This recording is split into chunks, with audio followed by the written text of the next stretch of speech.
Celebrating 30 years of phenomenal trend forecasting, 5 times a week, Monday through Friday. Here's Gerald Celente with today's trends in the news. Hi, this is Gerald Celente. It's Wednesday, January 11th, 2017. And here are some of today's trends in the news. It's an up day everywhere and every place, except Shanghai, just a little bit lower. Everything is up. You know why? It's Wednesday. Trend alert. Trend alert. Trump's stock market bump. Fading fast or growing stronger? So I guess they all read that trend alert because everything is growing stronger and we say why. And again, you know the motto of the TrendsJournal, think for yourself. And all the facts are there. You decide. Oil. Oil prices rose on Wednesday by the most in over a month, boosted by a weaker U.S. dollar temporarily. And that's why gold went up as well. Again, gold's getting back near that 1,200 mark. Looking good. Maybe it's reached the bottom. But again, you see what's going on around the world, and we keep saying it over and over again, a safe haven asset. So, oil gains came despite government data showing a bigger than expected weekly build in U.S. crude and fuel inventories.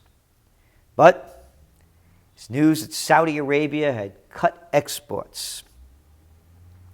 OPEC's number 2 producer, Iraq, they plan to raise crude exports. On Wednesday, EIA data showed crude production rose notably, particularly in the lower 48 states. And the main reason for the oil price rise was the dollar was down, said Phil Davis, managing partner at PSW Investments. U.S. crude inventories increased by 4.1 million barrels last week. That topped both the 1.2 million barrel build the analysts forecast in a Reuters poll and the 1.5 million barrel build in Data Tuesday by the American Petroleum Institute. Again, they talk the markets up and down. We see it. Again, we're sticking by what we said. $60 is the top of where we see it moving, unless there's some kind of a world blow-up and, Middle East explodes or something else, man-made or Mother Nature.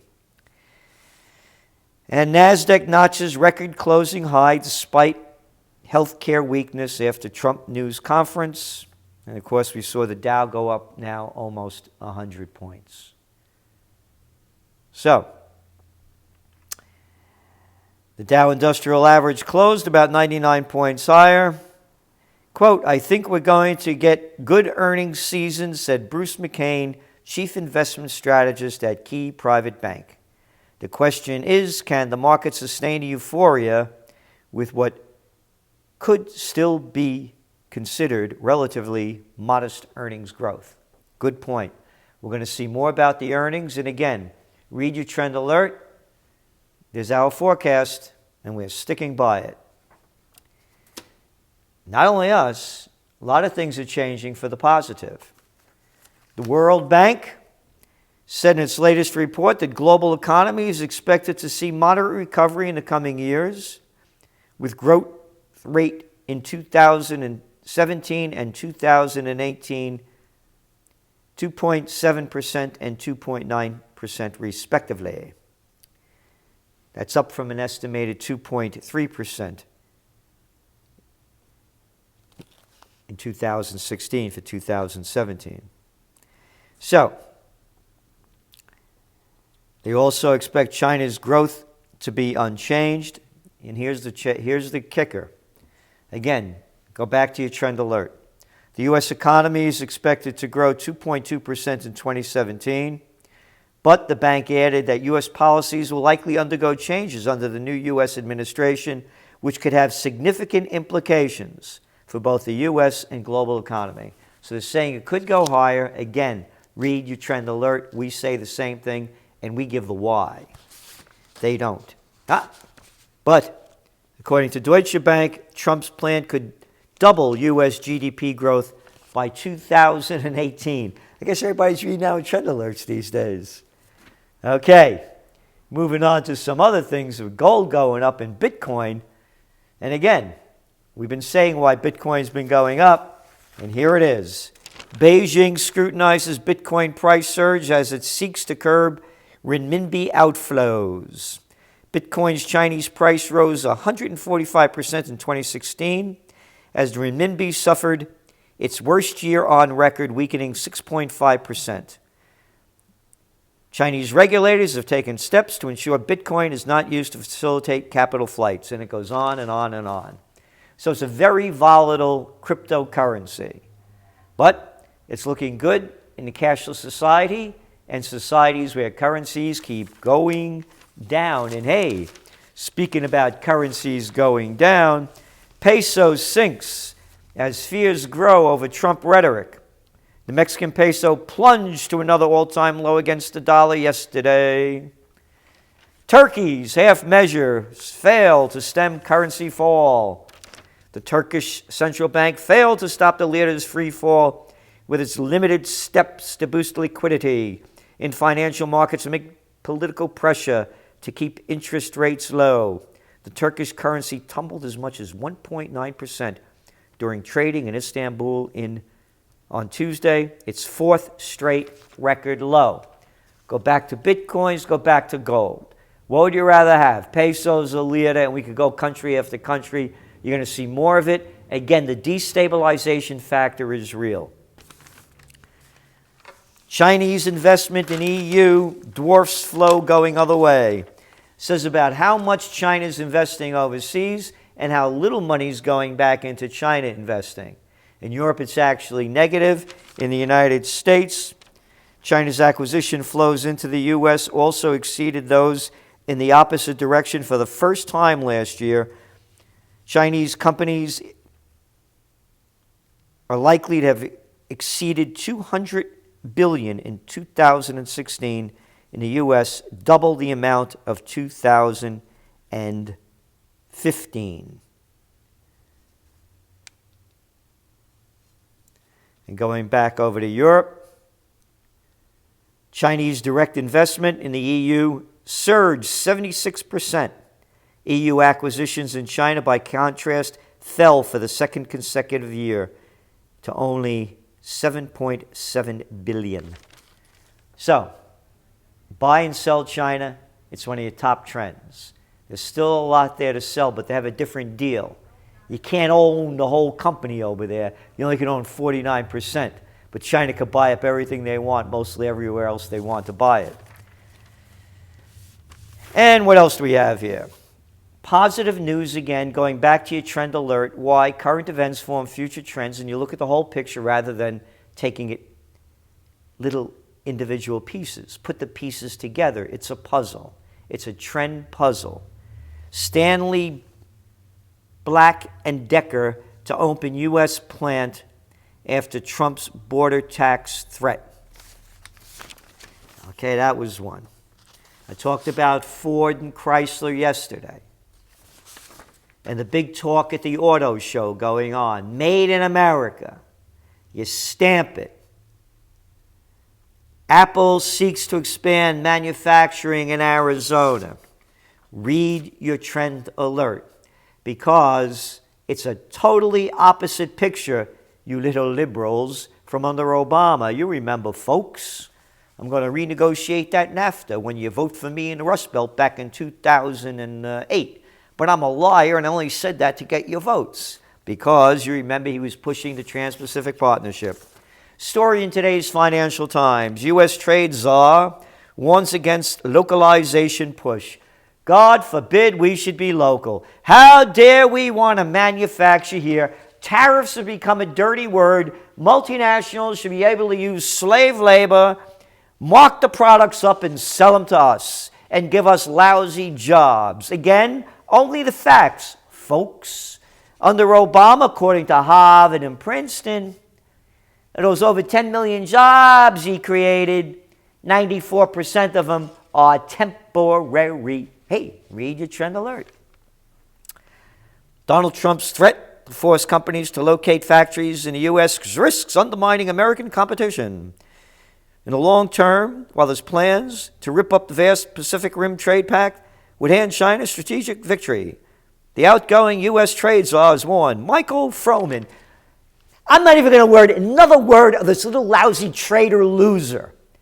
Oh, him and brilliant Larry Summers, too, are shooting off their mouths. Larry Summers, who everything that he's done failed. But they pump up this guy, and boy, you need a lot of gas to pump that blimp up. He's always brilliant with all his stinking rotten... Bullshit level, DEFCON 5.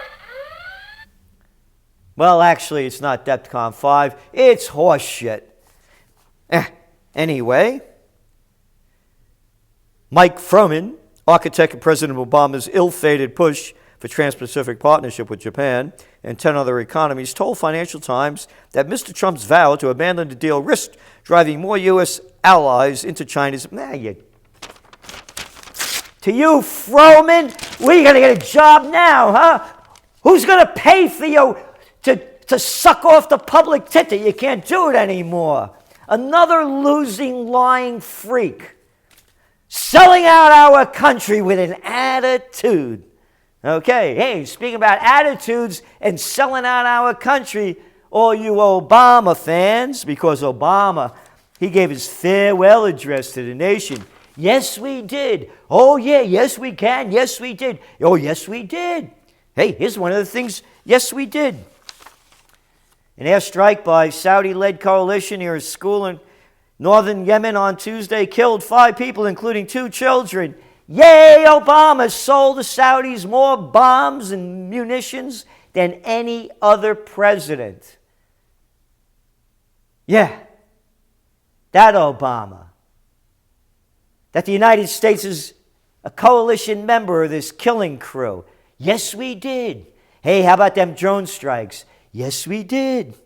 But the toilet paper over here, instead of writing that story about the massacre going on in Yemen, here's what they have. The little paper slime, the New York Times. Arms seized off Yemen appear to be made in Iran. When they have this picture over here, the weapons. These little guns. Little tiny things. Photographs recently released by the Australian government show that light anti-armor weapons seized from a smuggling vessel near Yemen's coast appear to have been manufactured in Iran. Oh, so they manufactured there. Hey, a gun's manufactured in America and some madman takes it up and kills somebody. Does that mean that the gun company in America sold it to him? No, but you don't need the facts because you're the New York slime. All you do is sell hate and wars. Here we go. Further suggesting that Tehran has had a hand in high seas gun running operations to the Horn of Africa and the Arabian Peninsula. Based on nothing, C.J. Chivers and Eric Schmidt, or is it Shit, write a sentence further suggesting that Tehran has had a hand in high seas gun running operations. Appears, but they now make it suggest. That's the disgusting propaganda. And again, that story that came out about Trump in Moscow, the golden shower story, a total fraud. CNN put it out there and others, BuzzFeed. And nobody is sorry to do it. And then they have the nerve to do this. In case you're not doing anything later in the week, Journalism Ethics, University of Wisconsin-Madison. I should say later in the year. Truth, Trust, and the Future of Journalism, featuring the Washington Post's Margaret Sullivan. Join the Center for Journalism Ethics as we explore critical issues facing journalism today. Fake news, conspiracy theories, disinformation, and public trust. The Washington Post, in a battle for the New York Times to become the toilet paper of record. The Washington Post, who put out the fake story about Russia hacking the Vermont electrical system. The Washington Post, who put out the fake story about the people, prop or not. A shady organization who won't give their name, and they built them up to become a legitimate one, accusing people like Dr. Paul Craig Roberts, King World News, and others, who's I'm on frequently. And of course, Paul Craig Roberts, a friend of mine up here for Occupy Peace, and a contributor to the TrendsJournal, as agents for Russia. Yeah. Journalism and ethics at the University of Wisconsin-Madison. Throw your money away and don't forget to send your kid to school there so they could become a prostitute. This is Gerald Celente, and that's some of today's trends in the news.